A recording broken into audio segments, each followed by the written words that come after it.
이사야 26장은 하나님의 백성이 장차 메시아 왕국에서 부르게 될 찬양의 내용을 얘기하고 있습니다. 하나님 나라가 최종적으로 완성될 때 26장 1절에 그 날에라고 표현이 되어 있거든요. 죄악에서 완전히 구속받은 성도들은 하나님의 절대적 통치가 시행되는 새 왕국에서 하나님의 위대하심을 전심으로 찬양할 것입니다. 하나님은 신실하시기 때문에 믿음으로 고난을 이겨내는 자들에게 구원을 얻고 기쁜 노래를 부르게 될 것이고, 최후의 심판의 날에 의인과 악인이 구분되어 제각기 응분의 대가를 받을 거라고 강조하고 있습니다.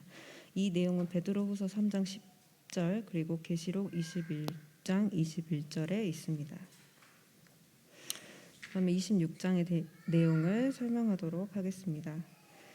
그 날에 유다의 땅에서 이 노래를 부르리라. 우리에게 견고한 성읍이 있으며 여호와께서 구원을 성벽과 이 외벽으로 삼으시리로다. 이 내용이 있습니다. 그날에는 여호와의 날로 하나님의 나라가 완성되는 날에 말하는 최종 종말적인 단어입니다. 하나님께서 지상의 모든 죄악과 사망의 세력을 심판하시는 크고 두려운 심판의 날이자 또 하나님을 바라는 사람들에게 승리와 구원을 베푸는 은혜의 날이기도 합니다. 이 내용은 이사야 13장 6절, 요엘 2장 11절, 그리고 새 하늘과 새 땅이라는 내용도 있는데, 마침내 소망하던 새 하늘의 새 땅이 완성될 것이라는 그 날의 내용이 있습니다. 이 내용은 지금 일어난 일이 아니라 장차 이루어질 일로 이사야가 예언을 하고 있고요. 또 유다 땅이라는 말을 하고 있는데, 지금 상황으로 봤을 때 유다는 바벨론에 귀환의 시기를 추정하고 있습니다. 이건 호쿠마 주석을 인용해서 이 내용을 추정했는데, 이 시대를 따라서 그 날은 장차 이루어질 예언의 때임을 알게 되었습니다. 그리고 너희가 문을 열고 신위에 지키는 의로운 나라로 들어가게 될 것이라고 했는데, 이 의로운 나라가 어디일까 이렇게 생각을 했을 때, 너희는 하나님의 구원에 참여하는 백성들이고 의로운 날은 앞으로 있을 예언의 천년 왕국이 아닐까 이렇게 준비를 하였습니다. 그리고 26장 3절 4절은 가장 많이 인용되는 말씀인데요. 주께서 심지가 견고한 자를 평강하도록 지키시리니 이는 그가 주를 신뢰함이니라. 너희는 여호와를 영원히 신뢰하라. 주 여호와는 영원한 반석이심이니로다. 심지가 견고한 자는 하나님을 신뢰하는 자, 의지하는 자입니다. 그가 주를 신뢰하기 때문에 그들이 평강하게 지켜질 것이고, 또 이사야가 힘든 상황 속에 유다 백성들이 어려움이 있지만 하나님을 믿고 의지하라는 내용을 다시 한번 말하고 있습니다. 반석은 넓고 펀펀한 큰 돌을 의미하는데, 돌 염소나 너구리, 독수리가 거처를 하고 여행객들에게 시원한 그늘을 제공하기도 합니다. 환난의 피난처에 대한 내용이 있고, 이 반석은 하나님의 성품을 의미하기도 합니다. 구약에서는 보호자, 피난처 되신 하나님을 반석으로 비유했고, 신약에서는 구원을 확고하고 부동한 기초가 되는 그리스도를 의미하기도 합니다. 5절에 높은 데에 거주하는 자를 낮추시며 솟은 성을 헐어 땅을 엎으시되 진토에 미치게 하셨도다. 이 내용은 낮고 불락에 가까운 도성을 의미하고, 1절에 나왔던 그 날의 견고한 성읍 하나님의 여호와에 대립되는 지상의 도성을 의미합니다. 이 높고 솟은 성이 하나님이 헐어버리고 그것을 티끌과 흙으로 미치게 할 것이라는 하나님의 심판의 내용이 있습니다. 7절부터 18절은 의인과 악인이 어떻게 각각 그 날에 응대가 되는지를 보시고 읽으시면 더 이해가 쉬우실 텐데요. 의인은 하나님이 길을 평탄하게 하시고, 또 그 9절에 보시면 밤에 심판의 때에 하나님이 의인과 악인을 어떻게 심판하시는지, 공의의 하나님이 그들이 어떻게 심판되는지를 보고 세계 거민들이 그 하나님의 의를 배우게 될 것이라고 말하고 있습니다. 악인들은 은총을 입을지라도 의를 배우지 아니하며 정직한 자의 땅에서 불의에 행하고 하나님의 이름을 돌아보지 못할 것이고 여호와의 손이 높이 들지라도 그들은 하나님의 열성을 보고 부끄러워할 것이며 불의 주의 대적을 사그리게 될 것이라고 말씀하시고 계십니다. 유다의 상황을 보면 하나님을 의지하기는 어려운 상황이었으나 13절에 여호와 우리 하나님이여 주 외에 다른 주를 우리가 관할하였사오니 우리는 주만 의지하고 주의 이름을 부르리이다, 이 말씀이 있습니다. 주 외에 다른 주들을 우리가 관할한다는 것은 유다의 상황을 말하고 있는데요. 이방 나라의 압제로 사사시대의 제국시대를 막론하고 이스라엘 무력으로 억누르는 이방 군주들을 얘기하고 있습니다. 이런 상황에서도 이사야는 우리는 주만 의지하고 주의 이름을 부르리라고 이렇게 말을 하고 있죠. 15절에 여호와 주께서 이 나라를 크게 하시고 이 나라를 더 크게 하셨나이다 라는 말은 하나님의 축복의 결과가 있을 거고 또 그 환난 중에 우리가 주를 앙몽하여 지금 현재는 어려움이 있는 상황이 있지만 주를 계속 의지해야 된다는 이사야의 말을 하고 있습니다. 19절에 주의 죽은 자들을 살아나고 그들의 시체들이 일어나리이다, 이 말씀은 성도님들의 부활을 이야기하고 있고요. 또 호세아 6장 2절, 에스겔 37장 4절 5절에 이 성도님들의 부활에 대한 내용이 나오고 있습니다. 그리고 팔레스타인 의미로 생명의 의미로 빛과 이슬이 나오는데요. 또 호세아 14장 5절 7절에 이 같은 내용이 있습니다. 26장 20절 21절은 이제 하나님의 백성이 하나님이 보호하신다는 얘기가 있고 심판의 때에 그 날에 내 백성을 밀실에 들어가게 하고 내 문을 닫고 분노에 지나게 잠깐 숨겨지어다 내용으로 하나님께서 하나님의 백성을 보호하신다는 내용을 가지고 있습니다. 이상 26절을 마치고 27절은 시은자매님이 해주시겠습니다.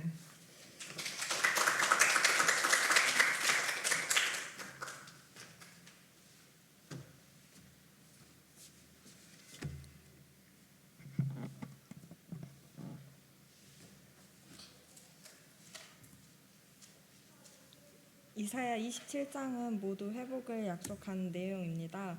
크게 포도원 비유로 이스라엘을 돌보시는 하나님의 모습과 흩어진 이스라엘 백성이 돌아오는 회복의 소망에 대해 전하고 있습니다. 27장 처음 시작을 보면 앞서 25장, 26장에 언급한 것과 같이 그날에로 시작하고 있습니다.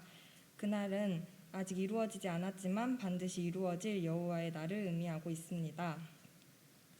그날에 하나님께서는 리워야단을 심판하신다고 하셨습니다. 여기서 리워야단은 날카로운 이빨, 뚜렷한 턱이 있으며 등가죽이 단단하고 사람들이 두려워하는 존재로 악어의 모습과 유사하다고 하며 공룡이 성경에 기록되었다는 사실을 뒷받침하는 생명체입니다. 이 리워야단은 힘과 권세를 가진 존재, 곧 사탄을 의미하기도 합니다. 이러한 리워야단을 하나님께서 심판하신다는 것은 사단과 모든 악한 권세를 하나님께서 심판하신다는 것입니다. 시편에서도 하나님께서는 리워야단의 머리를 부수신다고 언급하셨습니다. 2절에서 6절은 포도원 비유를 통해 이스라엘을 돌보시는 하나님의 모습을 보여줍니다. 여호와께서는 포도원 지기가 되어 이스라엘을 돌보신다고 하셨습니다. 하나님께서는 성경에 크게 두 가지 이미지를 가지고 계시는데 첫 번째는 맹수를 막고자 자지 않고 양들을 지키는 목자이시고 두 번째로는 도둑과 맹수의 침입을 막고자 망대에서 자지 않고 파수꾼처럼 지키는 포도원 지기의 이미지입니다. 포도는 저희가 열린다 성경에서 공부했다시피 극진한 보살핌과 투자가 필요한 과일입니다. 들짐승들이 탐내고 잠시라도 소홀하면 포도원은 금세 황폐해졌기 때문에 포도 농사의 풍년은 전쟁이 없는 평화의 상징이기도 하였습니다. 스스로 포도원 지기가 되셔서 졸지도 주무시지도 않고 이스라엘을 지키신다 하며 이스라엘에 대한 하나님의 극진한 보호를 보여주고 계십니다. 하나님께서는 포도원 지기가 되셔서 찔레와 가시에도 보호해 준다고 하셨습니다. 이는 이스라엘을 대적하는 나라에게서 보호하시고 더 이상 이스라엘 백성을 괴롭히는 나라가 없게 됨을 의미합니다.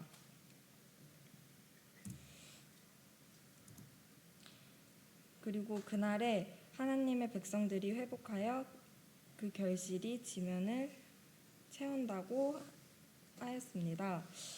야곱의 뿌리는 하나님의 백성을 총괄하는 단어이며 뿌리가 박히고 새싹이 돋고 꽃이 피어 결실이 맺어 지면에 가득 채운다는 것은 이스라엘의 회복을 상징하는 것입니다.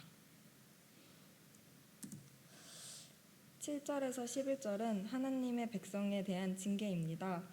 하나님께서는 백성들을 정결케 하기 위해 징계로 다루셨고 하나님의 요구하는 신앙적인 수준으로 성숙하도록 훈련시키시는 하나님의 방법을 소개하고 있습니다.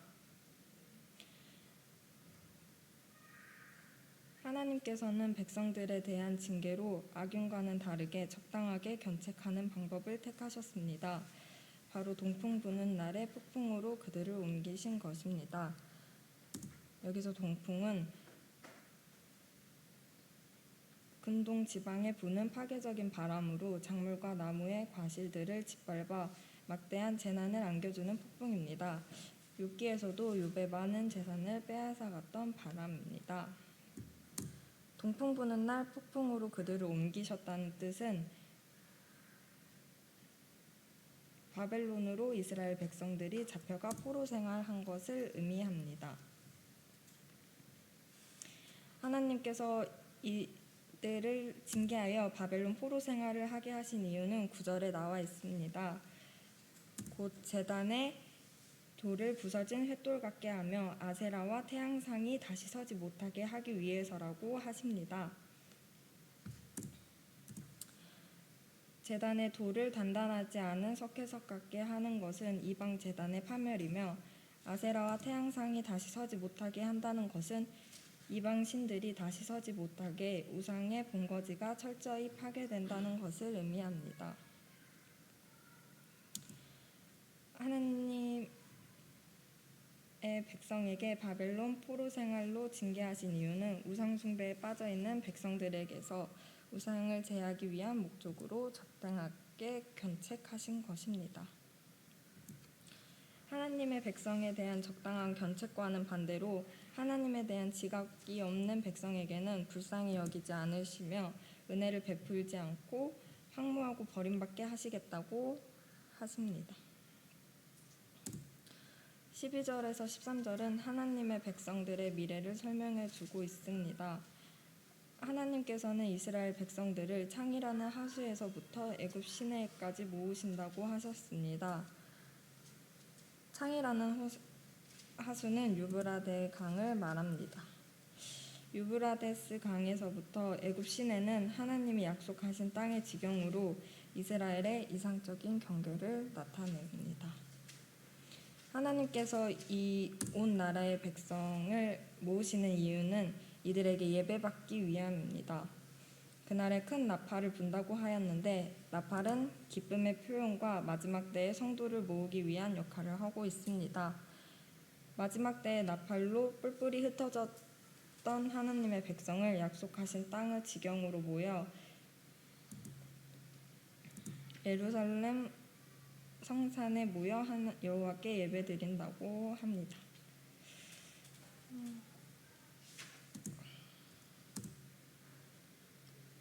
이거는 모두 장차 이루어질 일입니다. 저희는 적용으로 이사야의 26장, 27장은 그날의 하나님의 소망을 얘기하고 있으며 우리에게도 적용되는 말씀이라고 생각했습니다. 이사야 발표를 준비하면서 그날의 악인에게는 심판의 날이지만 의인에게는 승리와 은혜의 날임을 다시 한번 느끼게 되었습니다. 그리스도인은 이 땅에서 이미 승리한 자인데 세상의 잣대의 승패로 낙담하지 않고 자부심을 가지고 하나님 날을 기다려야 한다고 생각했으며 마지막 때에 이르기까지 게으르거나 좌절하지 않고 하나님의 오심을 바라고 준비하기를 다짐하게 되었습니다.